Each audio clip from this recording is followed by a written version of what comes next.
ओम शांति। श्री कृष्ण जन्माष्टमी की आप सभी को बहुत बहुत मुबारक हो, मुबारक हो, मुबारक हो। श्री कृष्ण जन्माष्टमी हर वर्ष सभी भारतवासी बड़े ही धूमधाम से बनाते हैं और आप देखते हैं कि हर एक माँ को अपना बच्चा आँखों का प्यारा होता है, लेकिन अगर किसी दूसरे बच्चे को श्री कृष्ण बनाकर उनके सामने खड़ा कर दिया जाए तो वे भी कुछ देर के लिए अपने बच्चे की ममता मोह भूलकर श्री कृष्ण को देखती ही रहेगी। तो अब श्री कृष्ण में ऐसी क्या विशेषता है कि श्री कृष्ण आकर्षण मूर्त है?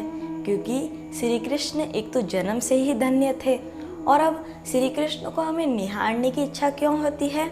क्योंकि श्री कृष्ण उनका जो सौंदर्य है वह पवित्रता पूर्ण सौंदर्य है। तो अब जो श्री कृष्ण का मोर मुकुट है वह उनके पवित्र होने का सीधा सीधा प्रतीक है। अब जैसे मोरपंख पवित्रता की निशानी होती है, कई लोग धर्म ग्रंथों पे जो चंवर फेरते हैं वह चंवर मोर पंखों का बना होता है और कई मनुष्य जो मोर पंख को अपनी पुस्तकों के बीच में रखते हैं, क्योंकि अधिकतर मनुष्य मोर को एक पवित्र पक्षी मानते हैं। तो श्री कृष्ण के मुकुट में मोरपंख होना उनके पवित्र होने की निशानी है।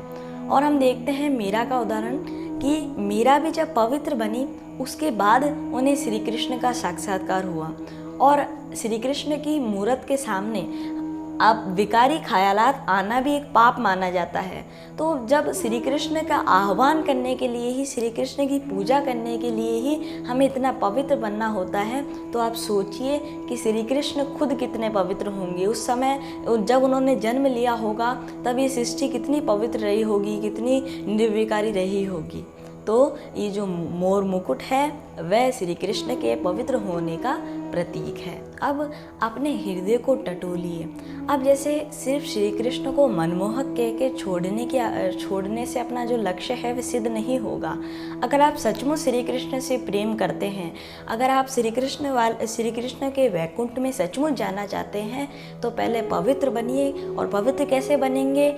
ईश्वरीय मत पर चलकर हम पवित्र बनेंगे, औरों को ज्ञान देकर हम पवित्र बनेंगे। तो जब हम पवित्र बन जाएंगे तभी हम कृष्ण के पास जा पाएंगे, कृष्ण के साथ खेल पाएंगे। अब अगर कोई विकारी मनुष्य वहाँ जा नहीं सकता है, क्योंकि वह दुनिया ही संपूर्ण पवित्र है। वहाँ दुनिया सभी लोग संपूर्ण पवित्र रहते हैं, 16 कला संपन्न, संपूर्ण निर्विकारी रहते हैं। तो कोई जो आसुरी वृत्ति वाला मनुष्य उधर जा नहीं सकता। इसलिए हमें पहले पवित्रता धारण करने की आवश्यकता है, तभी हम श्री कृष्ण के साथ खेल पाएंगे, श्री कृष्ण से मिल पाएंगे। तो अब कईयों के मन में ये प्रश्न उठता है कि श्री कृष्ण ने ऐसा सर्वश्रेष्ठ देव पद पाया कैसे? तो इसकी चर्चा हमने पहले भी की थी कि श्री कृष्ण को राजाएं जो कि राजनीतिक क्षेत्र में सक्षम हैं और महात्माएं जो कि धार्मिक क्षेत्र में सक्षम हैं, वे दोनों श्री कृष्ण को पूजते हैं, क्योंकि श्री कृष्ण दोनों ही क्षेत्रों में सक्षम हैं और इसलिए श्री कृष्ण जन्म से ही महान है। अभी आप दूसरे व्यक्तियों को देखते हैं कि वे जन्म से ही महान नहीं थे, उन्होंने बड़े होकर कोई कार्य किया उसके बाद वे महान बने। लेकिन श्री कृष्ण की हमें बाल्यावस्था के भी चित्र मिलते हैं, तो उनमें भी श्री कृष्ण प्रभा मंडल तथा रत्न जड़ित आभूषणों से सुसज्जित मिलते हैं। तो इससे सिद्ध होता है कि वे जन्म से ही महान थे। तो इससे स्पष्ट रूप में ये भी सिद्ध होता है कि उन्होंने पिछले जन्म में, अपने पूर्व जन्मों में महान पुरुषार्थ किया होगा ये देवी पद, ये सर्वश्रेष्ठ पद पाने के लिए। क्योंकि गीता में भी श्री कृष्ण को योगेश्वर, योगी बताया है। अब आप देखिए कि हम योग किस लिए करते हैं? भरपूर होने के लिए करते हैं, लेकिन श्री कृष्ण तो वैसे ही भरपूर है, उन्हें योग करने की क्या आवश्यकता है? ये उनके पुराने जन्मों का यादगार है। वे पुराने जन्मों में योग तपस्या कर ऐसा पद उन्होंने पाया है।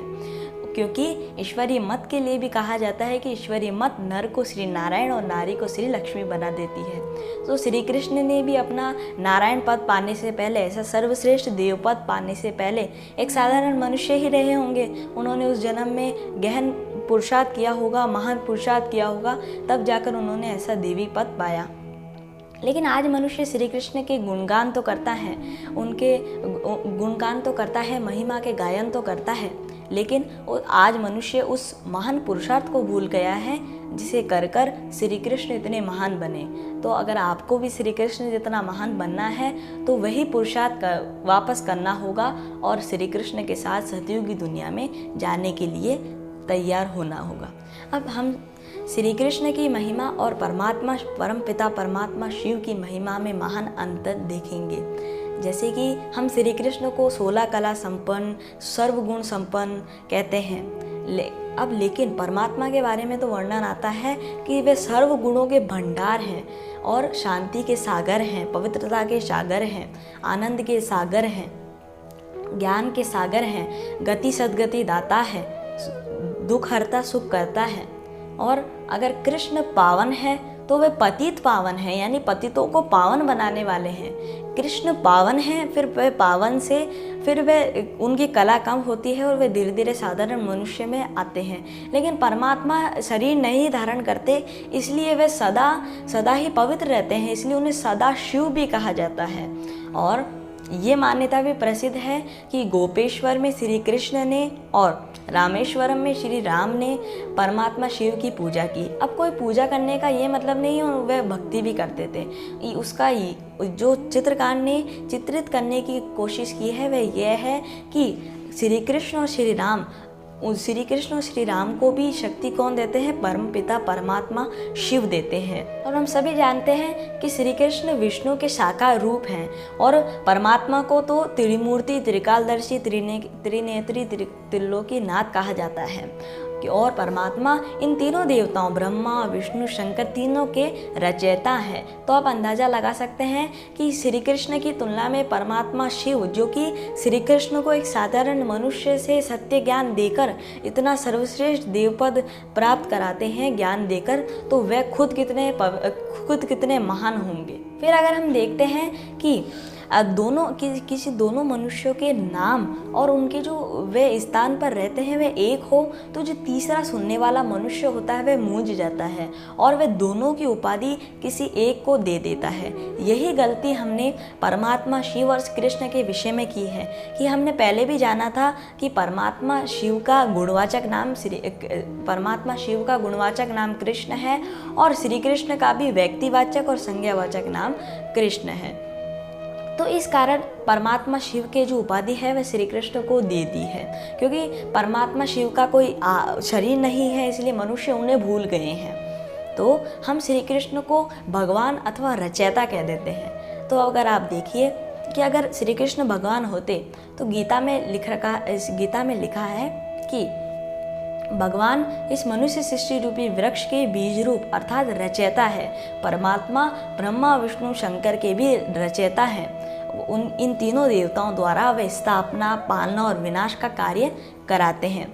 लेकिन अगर हम श्री कृष्ण को भगवान कह दें तो इससे सिद्ध होता है कि जो ब्रह्मा विष्णु शंकर के कार्य ही समाप्त हो जाते हैं, क्योंकि श्री कृष्ण को तो अपना देह है, तो उन्हें तो किसी का देह आधार लेकर कार्य करने की आवश्यकता नहीं है।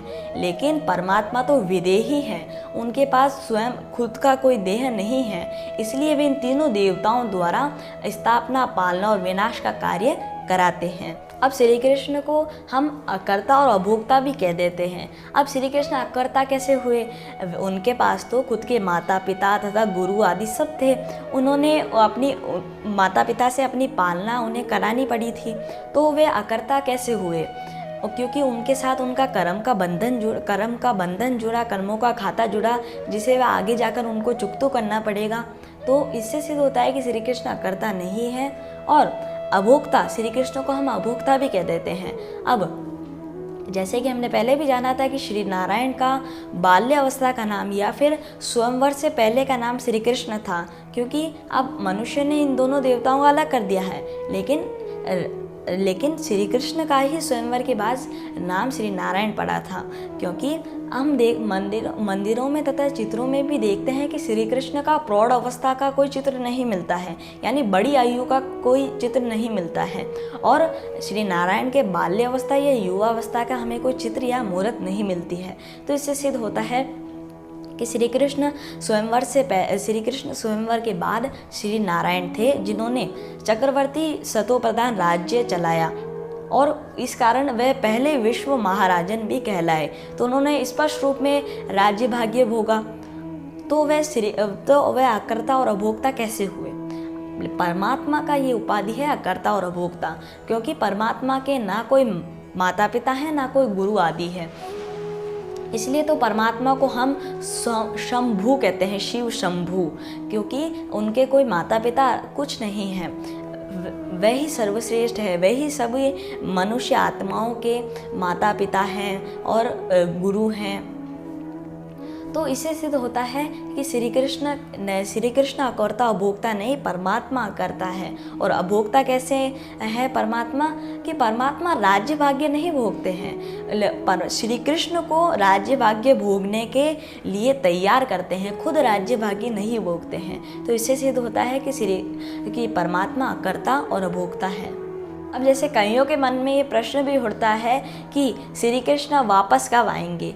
तो अब आप देखते हैं कि आज सृष्टि की अवस्था क्या है। आज सृष्टि पूर्णतः पापों में, विकारों में, भ्रष्टाचार, दुराचार, व्यसनों में डूबी हुई है। आज सृष्टि कीचड़ समान हो गई है। तो आप कैसे उम्मीद कर सकते हैं कि कीचड़ समान सृष्टि में देवताएं आएंगे? वे कदम भी नहीं रखते हैं। तो संभवतः श्री कृष्ण तो सबसे सर्वश्रेष्ठ देवता है, तो वे सृष्टि पर कैसे आ जाए? तो अगर हमें श्री कृष्ण को सचमुच लाना है तो आप भी आइए और परमात्मा की मत पर चलिए।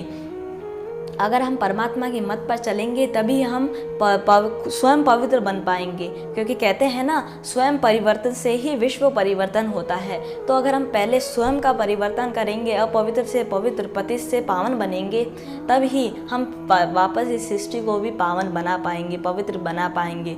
तभी श्री कृष्ण इस सृष्टि पर जन्म लेंगे। तो आइए और हम श्री कृष्ण को वापस इस सृष्टि पर लाते हैं, सृष्टि को पावन बनाकर। तो अंत में मैं आपसे यही कहना चाहूँगा कि अब तक हम जो जन्माष्टमी मनाते आ रहे हैं, हमने श्री कृष्ण के वास्तविक जन्म, उनकी वास्तविक जीवन कहानी और वास्तविक चरित्र को जानकर नहीं बनाई थी। तो जब भारतवासी सच्ची गीता ज्ञान बंसी सुनकर और ज्ञान रस में मस्त होंगे, तब होगा निकट भविष्य में श्री कृष्ण का जन्मदिन, तब होगी श्री कृष्ण की वास्तविक एवं सजीव झांकी, तब होगा वैकुंठ नाथ का सुखद राज्य। तो अगर आपको भी ये सुखद तथा पवित्र झांकी देखनी है तो आपको अपनी दृष्टि का नया जन्म तथा पवित्र जन्म अपने दृष्टि को देना होगा, अपने को ज्ञान और योग का तिलक देना होगा। और अगर आप इस बार की जन्माष्टमी में अगर आप ये सुखद पुरुषार्थ करते हैं तो ये नई दुनिया की स्थापना में आपका एक योगदान होगा।